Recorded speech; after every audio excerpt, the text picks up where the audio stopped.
Assalamualaikum warahmatullahi wabarakatuh. Perkenalkan, nama saya Tiara Febri Susanti dari kelas 11 TKJ. Di sini saya akan menjelaskan materi tentang Quran Surat Al-Imran ayat 190 dan 191 dan Quran Surat Ar-Rahman ayat 33. Surat Al-Imran ayat 190 dan 191 menekankan kepada umat manusia untuk merenungkan ciptaan Allah Subhanahu wa Ta'ala, menggunakan akal untuk memahami kebesarannya, serta menjaga hubungan yang baik dengan Tuhan melalui pengingat dan doa. Ini merupakan panggilan untuk hidup dengan kesadaran akan tujuan penciptaan dan konsekuensi dari tindakan kita di dunia. Adapun isi kandungan dari Quran Surat Al-Imran ayat 190 dan 191 diantaranya ialah: pertama, penciptaan alam semesta dan silih bergantinya siang dan malam, pusaran angin, keteraturan lintasan benda-benda langit dan bumi dengan segala isinya. Semua itu jangan dijadikan sebagai peristiwa biasa tanpa hikmah dan tujuan, tetapi harus dipikirkan sehingga keberadaannya dapat diambil sisi positif dan negatifnya melalui akal pikiran serta akal budi yang dimiliki seseorang. Kedua, kecanggihan ilmu pengetahuan dan teknologi atau iptek harus semakin menumbuhkan kedekatan atau takarub kepada Allah Subhanahu wa Ta'ala.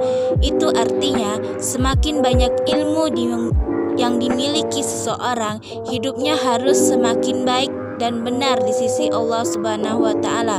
Termasuk semua nikmat yang diterima pasti akan diminta pertanggungjawabannya. Ketiga, berpikir menjadi ciri khas manusia. Disebabkan kemampuan berpikir, manusia menjadi makhluk yang dimuliakan oleh Allah Subhanahu wa Ta'ala.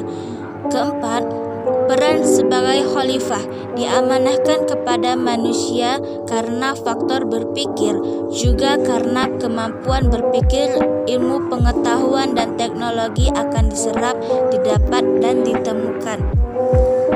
Kelima, berpikir berarti kekuatan yang menembus suatu objek sehingga menghasilkan pengetahuan. Jika pengetahuan itu didukung dengan bukti-bukti kuat dinamakan ilmu. Jika buktinya belum meyakinkan namun kebenarannya lebih dominan disebut dhon atau dugaan. Selanjutnya, jika kemungkinan benar dan salahnya seimbang disebut syak atau keraguan. Surat Ar-Rahman ayat 33 merupakan tantangan sekaligus peringatan bagi jin dan manusia tentang kekuasaan Allah Subhanahu wa Ta'ala dan keterbatasan mereka. Ini mengajak kita untuk selalu bersyukur dan menyadari posisi kita dalam ciptaannya yang luas. Adapun isi kandungan surat Ar-Rahman ayat 33 diantaranya ialah: pertama, rajin, cinta dan semangat menuntut ilmu itu mutlak dilakukan, tetapi penting sekali melakukan seleksi ilmu dan guru agar terhindar dari hal-hal yang tidak diinginkan akibat kebodohan diri atau dibodohi pihak lain. Kedua, membaca itu berkaitan dengan qalam atau pena sebagai alat untuk menulis, sehingga tulisan itu menjadi penghubung antar manusia walaupun mereka berjauhan tempat, sebagaimana mereka berhubungan dengan perantaraan lisan.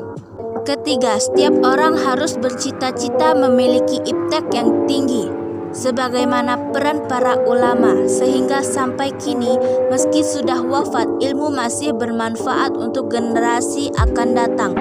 Dan harus menjadi kesadaran bersama bahwa untuk menjadi utama itu bukan hal mudah. Kelima, saat ini semakin sedikit ulama akibat diwafatkan oleh Allah Subhanahu wa Ta'ala, dan itu berpengaruh kepada hilangnya ilmu yang dimiliki para ulama yang berakibat bagi kehidupan, sehingga semakin susah menemukan teladan yang dapat dicontoh. Sekian penjelasan dari saya. Bila ada kesalahan saya mohon maaf, kepada Allah saya mohon ampun. Wabillahi taufik wal hidayah. Wassalamualaikum Wassalamualaikum warahmatullahi wabarakatuh. You don't even